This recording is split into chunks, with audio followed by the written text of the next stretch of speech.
Picture sweeping desert vistas, a haunting harmonica melody cutting through silence, and Henry Fonda transformed into cinema's most chilling villain. Once Upon a Time in the West isn't just another shootout in the dust. It's Sergio Leone's operatic farewell to an entire genre. This masterpiece shattered every Western convention, blending European artistry with American mythology to create something entirely new. Behind those iconic close-ups lie countless secrets that reveal the genius of Leone's vision. Today we're uncovering hidden truths about this cinematic monument, from bizarre on-set tricks to shocking casting decisions that still influence filmmakers today. Get ready to discover why this film remains cinema's greatest Western elegy. Number 1. Fonda's darkest role. Imagine Hollywood's most beloved father figure stepping into the boots of a ruthless killer. That's exactly what happened when Henry Fonda accepted the role of Frank, trading decades of heroic performances for pure evil. Leone's casting choice was nothing short of revolutionary. For over 30 years, Fonda had been America's moral compass on screen. Leone saw something darker in those familiar blue eyes. He specifically insisted Fonda keep them visible, believing their warmth would make Frank's cruelty even more disturbing. When audiences first saw their beloved hero coldly eliminate a child, the shock was palpable. This casting against type became one of cinema's boldest moves, proving that sometimes the most effective villains are those we never see coming. Fonda's transformation shattered audience expectations and redefined what a Western villain could be. Number 2. The Fly That Stole the Scene. The opening sequence at Cattle Corner Station stretches nearly 10 minutes without dialogue, but one tiny detail made it unforgettable. Watch Jack Elam's character closely during those agonizing minutes. His constant twitching isn't just brilliant acting, it's the result of an ingenious practical effect. The crew actually tied a live fly to Elam's face using an almost invisible thread. As the insect buzzed and struggled, Elam had no choice but to react naturally, his discomfort becoming the character's mounting tension in real time. This microscopic detail perfectly captures Leone's obsession with authenticity. He understood that the smallest elements could create the biggest impact, turning a simple fly into one of cinema's most memorable supporting players. Number 3. A Train That Never Arrived. Most Western climaxes last mere minutes, but Leone created nearly 10 minutes of pure anticipation, where nothing and everything happens. The train these gunmen await becomes more than transportation, its inevitability creeping toward them, while Leone deliberately withholds its arrival. Every creak of leather, every drop of water becomes magnified in this vacuum of activity. The audience squirms alongside the characters, desperate for release from mounting pressure. Leone proved that tension builds not from action, but from the promise of action. When that train finally arrives and violence explodes, it feels both shocking and inevitable. Leone demonstrated that patience, not speed, creates cinema's most powerful moments. Sometimes the longest waits deliver the biggest payoffs. Number 4. Every character had a theme. Most film scores support the action, but Ennio Morricone's masterpiece becomes the action itself. He approached Once Upon a Time in the West like a grand opera, giving each major character their own distinct musical identity that announces their presence before they appear on screen. Harmonica's theme pierces with haunting loneliness. Jill's melody soars with hope. Cheyenne's music swaggers with roguish charm, while Frank's motif creeps with menacing darkness. These aren't background melodies, they're character announcements that weave together throughout the film. Morricone essentially created 4 musical personalities that interact, conflict, and resolve like human characters. This operatic approach elevated the Western genre into high art, proving that music could be as important as dialogue and storytelling. Number 5. A Voice Without Words. The heart of Once Upon a Time in the West beats through Jill McBain, and Morricone knew her music needed something extraordinary. He found that magic in soprano Etta Dell'Orso, whose wordless vocals became Jill's emotional signature, capturing her entire journey without singing a single word. Dell'Orso's soaring melodies communicate Jill's fragility as a new widow, her determination to build a future, and her resilience against overwhelming odds. Morricone understood that lyrics would limit the music's emotional range. Instead, her voice becomes a universal language of pure feeling. The result is one of cinema's most haunting vocal performances. Her voice doesn't just accompany Jill's story, it becomes the story, transforming a character into a myth through the power of pure musical expression. Number 6. a nearly retired Leone.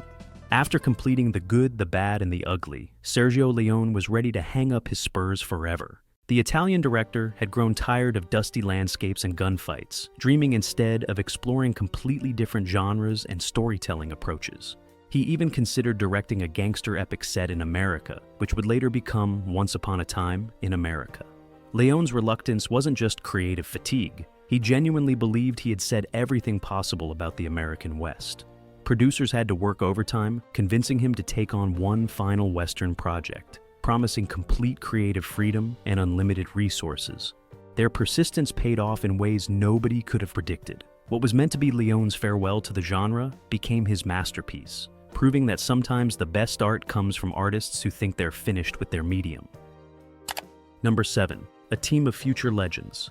Before they became household names, two young Italian cinephiles sat in a room with Leone, dissecting American Western mythology. Bernardo Bertolucci and Dario Argento were hungry film students eager to deconstruct everything they thought they knew about cowboys and frontier justice. These future masters brought fresh European perspectives to tired American tropes. Bertolucci would later create Last Tango in Paris, while Argento would revolutionize horror cinema. But in 1968, they were simply passionate film lovers, helping Leone craft his vision. Their youth and outsider status allowed them to question assumptions that American writers might have taken for granted. Their collaboration produced a script that viewed the American West through distinctly foreign eyes. This outside perspective allowed them to see the genre's myths more clearly, ultimately creating a Western that felt both familiar and completely alien. Number 8. Bronson's breakthrough role.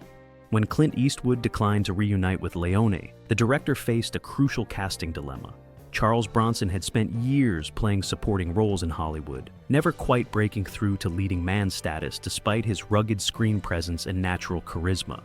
Leone saw something in Bronson that American directors had missed, a weathered authenticity that perfectly suited the mysterious harmonica. The role demanded an actor who could convey volumes without speaking, communicating entire histories through silent glances and subtle expressions. Bronson's craggy features and world-weary eyes made him the perfect vessel for Leone's mythic storytelling. European audiences immediately embraced Bronson as a magnetic star, making him a household name across the continent. This performance transformed him from a dependable character actor into an international leading man, proving that sometimes the right role can change everything. Number 9. A cameo that never happened. Leone dreamed of the ultimate Dollars trilogy farewell, casting Clint Eastwood, Lee Van Cleef, and Eli Wallach as the three doomed gunmen in the opening sequence. This symbolic gesture would have represented the death of his previous Western incarnation, clearing the way for something entirely new. The irony would have been perfect, Leone's greatest heroes becoming sacrificial lambs for his new vision.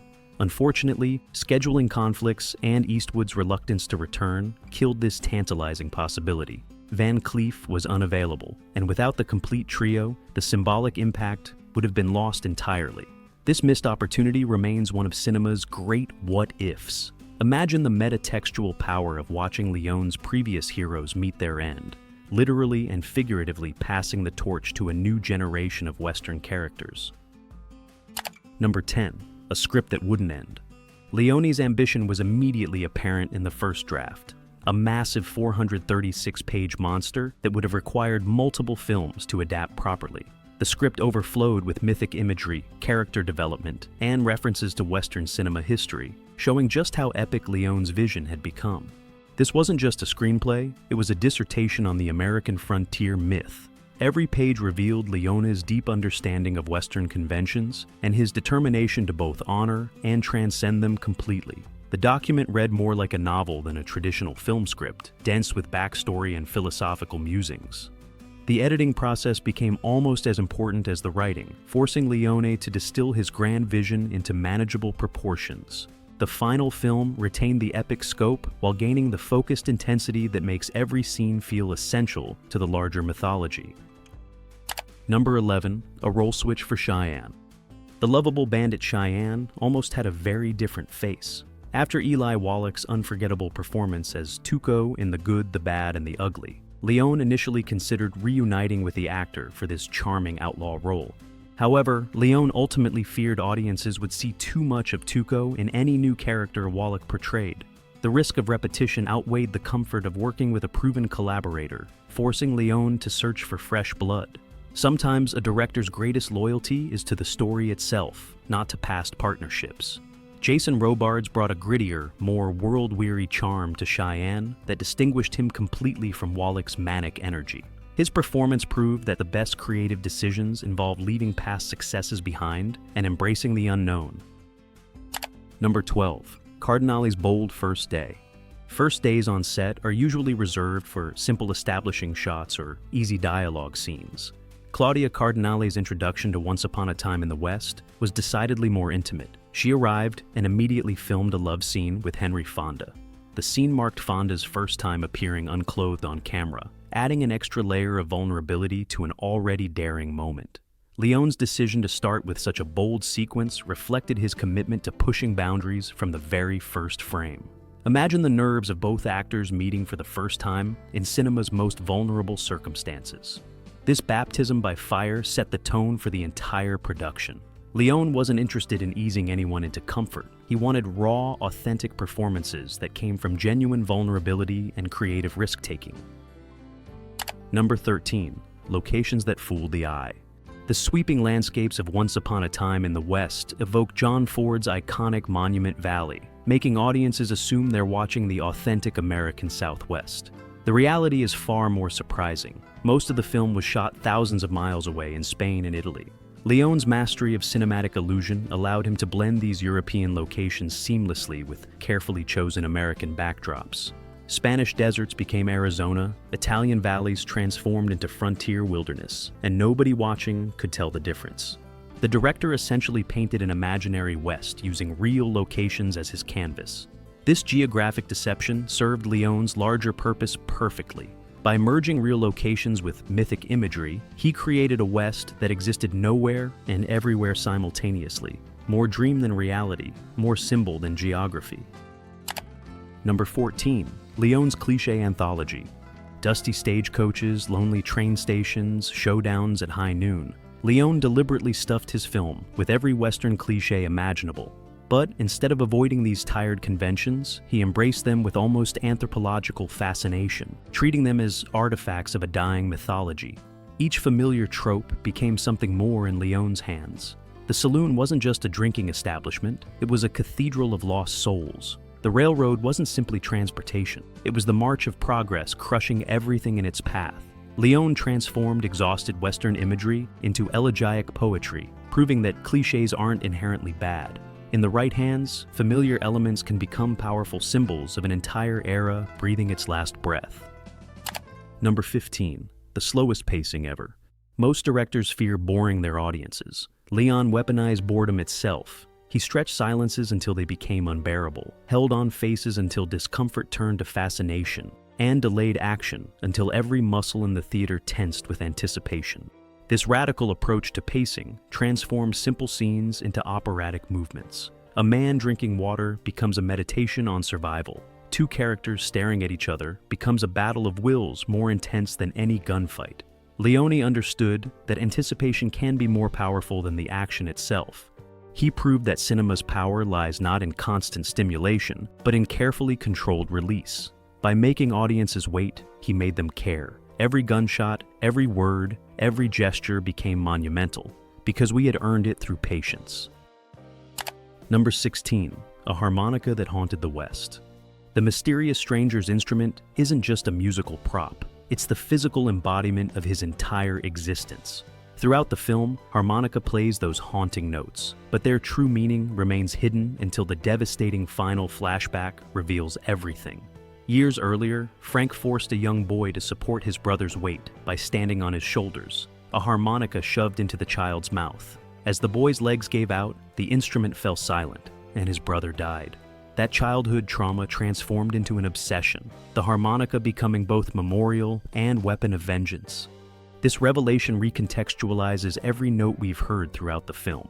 What seemed like atmospheric music was actually the sound of vengeance breathing, a childhood memory replayed endlessly until justice could finally be served through Frank's demise. The harmonica transforms from mysterious quirk to devastating emotional anchor in a single flashback. Number 17, a death we don't really see. Cheyenne's final fate unfolds entirely off-screen, challenging everything we expect from Western storytelling. His capture, his daring escape, and the fatal wound he receives during that escape, Leone shows us none of it, trusting the audience to fill in these crucial gaps. This absence serves Leone's mythic purposes perfectly. By hiding these moments, he transforms Cheyenne from a character into a legend, someone whose deeds are too grand to be fully witnessed. We only see the aftermath, a wounded man sharing one last tender moment with Jill before fading away. Leone turns what could have been an action sequence into pure mythology.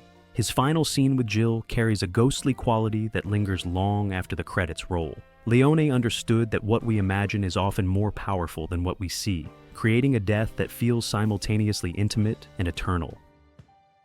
Number 18, a name pulled from a map. Sweetwater sounds deeply symbolic, a promised land, a biblical oasis, the future itself flowing into the desert. The name carries such poetic weight that audiences naturally assume Leone chose it for its metaphorical resonance and thematic significance. The truth is far more mundane. Bernardo Bertolucci literally pointed at a random spot on a United States map during their writing sessions and found the name Sweetwater. Pure geographic chance became the film's emotional center through nothing more than fortunate happenstance. This casual origin story perfectly captures the film's unique alchemy. Leone and his writers took ordinary American elements, place names, genre, conventions, historical moments, and transformed them into mythic poetry, proving that grand themes can arise from the most unexpected sources. Sometimes accidents create better art than careful planning ever could. Number 19, 30 Westerns Inside One. Once Upon a Time in the West functions as both farewell letter and encyclopedia to an entire genre. Leone and his writers meticulously referenced at least 30 classic westerns, from Cheyenne to High Noon, creating a tapestry of homages that celebrated everything they were about to bury. Each reference served dual purposes, honoring the films that came before, while simultaneously critiquing their simplistic mythologies. Leone loved these classics enough to study them obsessively, but he also recognized their limitations and the lies they told about American history. The film becomes a conversation between Leone and every Western that shaped his imagination. The result plays like a farewell quilt stitched from fragments of Western cinema's greatest hits. Every scene whispers of something older, every shot echoes a previous masterpiece, creating a film that feels both intimately familiar and completely revolutionary. Number 20, costumes that flip tradition. Classic Hollywood Westerns followed a simple moral code. Heroes wore white, villains wore black, and audiences never had to guess who deserved their sympathy. Leone took this visual shorthand and deliberately twisted it into something far more complex and morally ambiguous.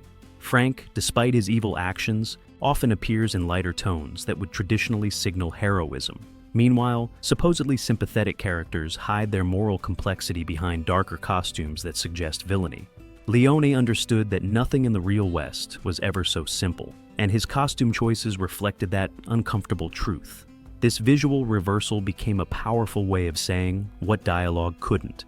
In Leone's West, appearances deceive, traditional morality crumbles, and the line between hero and villain blurs into meaninglessness, just like in actual history.